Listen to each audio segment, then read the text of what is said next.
X मुस्लिम movement, आपने ये नाम ज़रूर सुना होगा। ये मूवमेंट एक्स मुस्लिम यानी कि वो लोग जिन्होंने इस्लाम को छोड़ दिया है उन लोग के द्वारा शुरू किया गया है।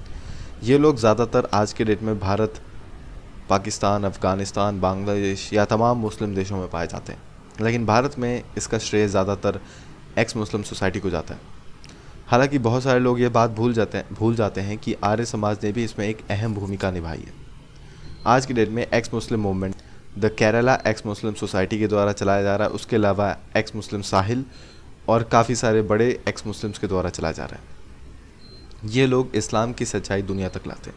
हाल ही में काफ़ी सारे न्यूज़ चैनल्स ने भी इनको तवज्जो दी और इनको बुला करके डिबेट्स किए, जिसमें कि इस्लाम के ऊपर सवाल उठाए जाते और मौलानाओं को चैलेंज किया जाता, लेकिन कोई भी मौलाना इनके सटीक और सही जवाब देने के लिए राज़ी नहीं होता और ना ही वो उन बातों को एक्सेप्ट करता जो एक्स मुस्लिम के द्वारा इन पे लगाए जाते।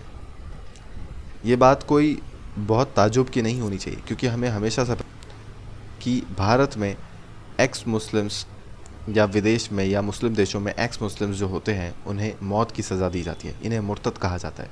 अगर कोई भी मुसलमान इस्लाम छोड़ देता है तो उसे मुर्तद कहा जाता है या फिर एक्स मुस्लिम कहा जाता है। ये सारे लोग भारत के लिए एक बहुत बड़ा एसेट है, और ख़ास तौर पे हिंदुओं के लिए, क्योंकि भारत में जिस प्रकार से हज़ारों सालों से मुसलमानों ने अत्याचार किए हैं, शायद ये उसका एक रिपरकशन है या फिर उसका एक पलटवार है जो हम हिंदू भी इसमें साथ दे सकते हैं।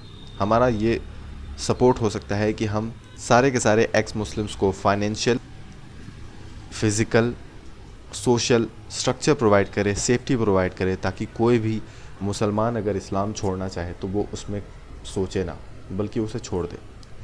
हमें एजुकेशन और बाकी रूप से मुस्लिम्स को ये तरीका देना चाहिए ताकि वो इस्लाम को अगर छोड़ना भी चाहें तो उन्हें दो बार सोचने की ज़रूरत ना पड़े। इसके अलावा हम ये सुनिश्चित कर सकते हैं कि भारत के जो मौजूदा पॉलिटिशियंस हैं वो एक्स मुस्लिम्स की बात सुने, एक्स मुस्लिम्स के लिए कुछ स्पेसिफ़िक और सही राइट्स प्रोवाइड करें, जैसे कि एक्स मुस्लिम्स को जान का खतरा ना हो, इसके लिए कोई ऐसा कानून लाया जाए जिससे कि कोई भी एक्स मुस्लिम अपने लिए एक सेफ़ जोन या सेफ्टी प्रोवाइड कराया जाए उसे सरकार के द्वारा। इसके अलावा जो एक्स मुस्लिम अफ़गानिस्तान, बांग्लादेश और पाकिस्तान में है या फिर किसी भी मुस्लिम कंट्री में, उन्हें भारत में एक असाइलम मिले। असाइलम मतलब कि पनाह, लेकिन उसकी प्रॉपर जानकारी होनी चाहिए, ताकि क्या पता बहुत सारे मुसलमान भी खुद को एक्स मुस्लिम बता करके भारत में आ सकते हैं और उसके अलावा वो कुछ गलत कार्यों में लिप्त हो सकते हैं। तो हमारे लिए बहुत ज़्यादा ज़रूरी हो जाता है कि हम इन सारे सिचुएशंस पे खड़े उतरें। इसके अलावा एक्स मुस्लिम मूवमेंट हमें यह भी मदद कर सकता है कि जो मुसलमानों की बढ़ती आबादी है उसे हम किस प्रकार से घटाएं, क्योंकि जो मुसलमान इस्लाम छोड़ेंगे वो इस्लाम में तो रहेंगे नहीं, लेकिन वो फिर या तो नास्तिक बनेंगे या फिर वो हिंदू बनेंगे। तो अगर वो हिंदू बनते हैं तो बहुत अच्छी बात है, लेकिन अगर वो नास्तिक भी रहते हैं तो हमें उन्हें सपोर्ट करना चाहिए, क्योंकि नास्तिकता भी सनातन धर्म का ही एक हिस्सा है। लेकिन इन सब के बीच में हमारा सपोर्ट इसलिए भी ज़रूरी हो जाता है क्योंकि हम नहीं चाहते कि वो जो मुसलमान है जो इस्लाम छोड़े वो कहीं भारत से ही नफ़रत करे या भारत के सनातन संप्रदाय या फिर परंपरा, कल्चर, हिस्ट्री से नफ़रत करे। उन्हें इन सारी बातों का पता होना चाहिए।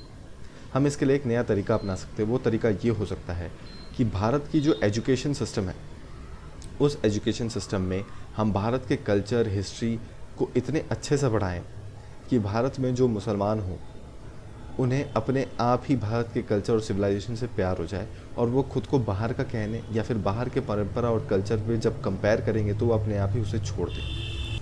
कुल जमा बात यह है कि अगर हमें सनातन धर्म को प्रोटेक्ट करना है तो हमें एक्स मुस्लिम या इस्लाम छोड़ रहे लोगों को सपोर्ट करना शुरू कर देना चाहिए, क्योंकि यही वो लोग हैं जो भारत के सनातन धर्म को बचा भी सकते हैं और सनातन धर्म में घर वापसी करके भारत में सनातन या सनातनियों की आबादी बढ़ा सकते हैं।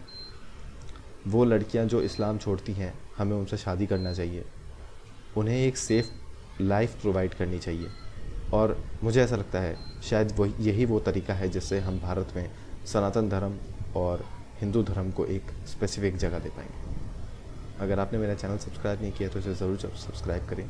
इसके अलावा मेरा एक और चैनल है, वो भी आपको शो रहा होगा, जिस पर मैं डेली वीडियोज़ अपलोड करता हूँ, जिसमें एक रफ़ फॉर्मेट में वीडियोज़ अपलोड की जाती है। तो मैं चाहूँगा आप उसे भी सब्सक्राइब करें।